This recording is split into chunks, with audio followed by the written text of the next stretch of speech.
bismillaahi raxmaani raxiim daawadayaal kusoo dhowaada youtube-ka wararka xaqiiqsan media kulanti wacan oo wanaagsan qodobada ugu waaweyn aad ku maqli doontaan caawa waxaa ka mid ah madaxweynaha maamulka koonfur galbeed Soomaaliya oo ballanqaad muhiim ah u sameeyay guddiga doorashooyinka qaranka halkuu ku dambeeyay khilaafkii diblomaasiyadeed ee Kenya iyo Soomaaliya maxayse tahay sababta tarsan ugu laaban la'yahay Kenya xilli safiirka Kenya uu ka shaqo bilaabay magaalada Muqdisho xogo dheeraad ayaan amuurahaas idinkaga haynaa sidoo kale senator Farole oo eedeyn kulul u jeediyay dowladda federaalka iyo fashil ku yimid qorshe ay Puntland ku damacsaneed Sheekh Shariif Sheekh Ahmed oo maanta soo gaaray magaalada Muqdisho iyo xogo cusub oo laga helay safarkiisa maxaa looga hadlay shirkii golaha wasiirada Jubbaland ee maanta akhbaaraadka caalamkana daawadayaal waxaa ugu doorkaroon hogaamiyaasha Raashka iyo Kuuriyada Waqooyi oo heshiis kala saxiixday intaasi daawadayaal waxay ahaayeen qodobadii warka ugu waaweynaa markana waxaad ku soo dhawaataan iyagii oo fidsan madaxweynaha dowladda koonfur galbeed Soomaaliya mudane Cabdicasiis Xasan Maxamed Laftagareen ayaa maanta shir gudoomiyay shirka golaha wasiirada shirka ayaa waxaa looga hadlay qodobo ay ka mid yihiin arrimaha amniga iyo dakhliga koonfur galbeed inay mas'uul ka tahay wasaaradda maaliyadda iyo dhismaha golaha deegaanka iyo qodobo kale oo muhiim ah dhinaca kale madaxweyne Cabdicasiis ayaa kulan saacado badan qaatay la yeeshay gudoomiyaha guddiga madax bannaan ee doorashooyinka qaranka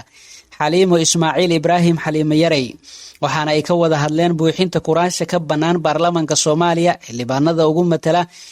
koonfur galbeed isla markaana waxa ay sheegtay gudoomiyaha guddiga madax bannaan ee doorashooyinka qaranka Soomaaliya in maalmaha soo socda magaalada Baydhabo ay ku qaban doonaan doorashada kursiga oo ay ka mid tahay booskii xildhibaannimo uu baneeyay madaxweyne Laftagareen ugu dambeyntii madaxweynaha koonfur galbeed Soomaaliya ayaa guddiga madax bannaan ee doorashooyinka qaranka Soomaaliya u ballan qaaday inay wax faragelin ah lagu sameyn karin doorashooyinka dhawaan lagu qaban doono magaalada Baydhabo dhanka kalena senator Farole ayaa eedeyn kulul u jeediyay iyo fashil sidoo kalena dowladda federaalka iyo fashil ku yimid qorshe ay Puntland ka damacsaneed madaxweynihii hore ee Puntland haddana ah senator ka tirsan xildhibaanada aqalka sare ee baarlamaanka Soomaaliya Cabdiraxmaan Farole ayaa sheegay in dowladda federaalka ay ku fashilantay faragelin ay ku sameysay doorashooyinka maamulka Puntland isla markaana weli ay dhibaato ku hayso qaar ka mid ah maamul goboleedyada xildhibaanka ayaa sidoo kale xukuumadda federaalka ku eedeeyay inay faragelin ku hayso doorashooyinka dowlad goboleedyada isagoo tusaale u soo qaatay koonfur galbeed Soomaaliya oo uu sheegay in faragelintii xukuumadda ku sameysay ay ka dhalatay dhibaato iyo fidno lagu laayay dad aan waxba galabsan senator Farole ayaa xusay in xukuumadda federaalka ay dadaal ugu jirto nidaamka federaalka ee dalka qaatay balse aan ciidana laga yeelan doonin inay burburiso hanaankii ummadda Soomaaliyeed ku heshiisay ee federaalka halkuu ku dambeeyay khilaafkii diblomaasiyadeed ee Kenya iyo Soomaaliya maxayse tahay sababta tarsan oo ugu laaban la'yahay Kenya xilli safiirka Kenya uu ka shaqo bilaabay magaalada Muqdisho dowladda Soomaaliya iyo Kenya ayaa dhawaan isku afgartay in dib loo bilaabo xiriirka diblomaasiyadeed ee ka dhexeeyay labada dal ayaa ku heshiiyeen safiiradooda dib u bilaabaan hawshooda diblomaasiyadeed kadib asbuucyo hakad ku jirtay maadaama ay taagneed xiisad ka dhalatay dacwad ay dowladda Soomaaliya u gudbisay maxkamadda cadaaladda adduunka kadib markii ay Kenya sheegtay qaybo ka mid ah badda Soomaaliya Lucas Tombo ah safiirka Kenya u qaabilsan Soomaaliya ayaa toddobaadka hore dib ugu soo laabtay magaalada Muqdisho balse safiirka ayaa dib uga bilaabay magaalada Muqdisho howlihiisa diblomaasiyadeed balse waxaa isweydiin mudan sababta uusan safiirka Soomaaliya weli u tagin magaalada Nairobi ambassador Tarsan ayaa habeen hore transit ku ahaa garoonka diyaaradaha Jomo Kenyatta ee magaalada Nairobi waxaa xilligaasi wada hadal dheer kadib loo ogolaaday inuu seexdo hotel ku yaala gudaha garoonka Jomo Kenyatta Tarsan ayaa shalay Muqdisho ku soo laabtay waxaana jira caqabado ka hor taagan inuu dib ugu laabto magaalada Nairobi caasimadda Kenya si uu u qabsado howlihiisa diblomaasiyadeed sida ay wararku sheegayaan wasaaradda arrimaha dibadda Soomaaliya ayaan weli qorin warqadii codsiga ahayd dib u laabashadiisa Nairobi sidoo kalena waxaa jira arrimo kale oo la isla dhexmarayo oo ay ka mid tahay inuusan tarsan ku qanacsaneen inuu dib ugu laabto Nairobi isla markaana uu xil kala damacsan yahay dhanka kalena madaxweynaha Raashka ayaa danjiro cusub u soo magacaabay dalalka Soomaaliya iyo Djibouti madaxweynaha dalka Raashka Vladimir Putin waxa uu shalay soo saaray laba wareegto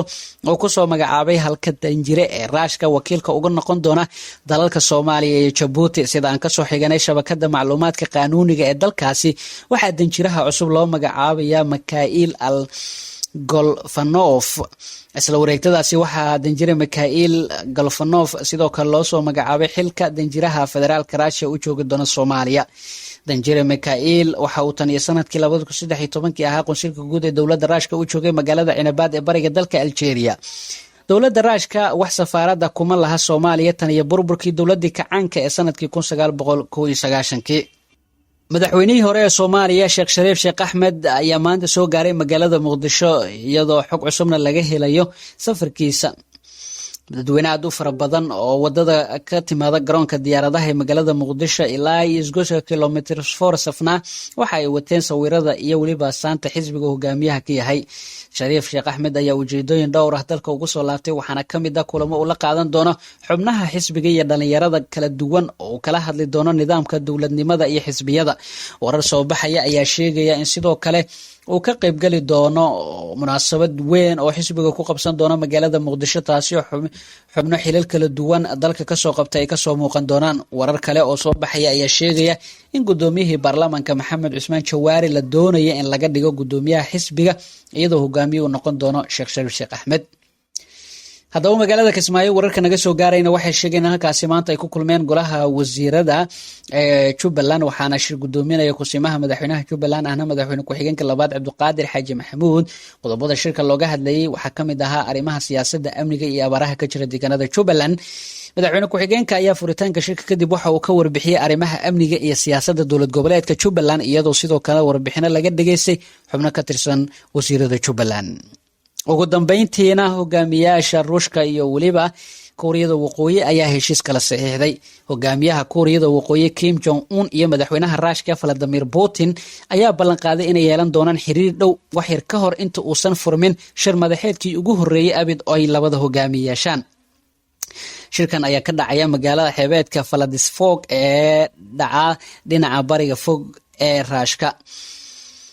Kim oo baadigoob ugu jira taageero maaliyadeed kadib cunaqabatayntii uu Mareykanka saaray sidoo kalena wada hadalla dhanka nuclearka ay kula jira Mareykanka ayaa sheegay inuu rajo wanaagsan ka qabo xiriirka uu la sameynayo Moscow. madaxweyne Putin ayaa isla dhankiisa sheegay inuu taageersan yahay xiriirka soo yara hagaagay ee Kuuriyada Waqooyi iyo Mareykanka isla markaana uu rajeynayo inuu arko cilaaqad wanaagsan oo dhexmara Pyongyang iyo Moscow. kulanka maanta ee dhexmaraya madaxda Ruushka iyo Kuuriyada Waqooyi ayaa loo xushay inuu ka dhaco magaalada Vladivostok ee dalka Ruushka oo 200 kilomitir u jirta xadka Kuuriyada Waqooyi. guud ahaan daawadayaal warkii aad kala socoteen YouTube-ka wararka xaqiiqsan media waa naga inta. fadlan subscribe, share iyo waliba like ta ka iloobin sidoo kalena qaybta hoose aragtidaada ama faaladaada noogu reeb waana mahadsantihiin.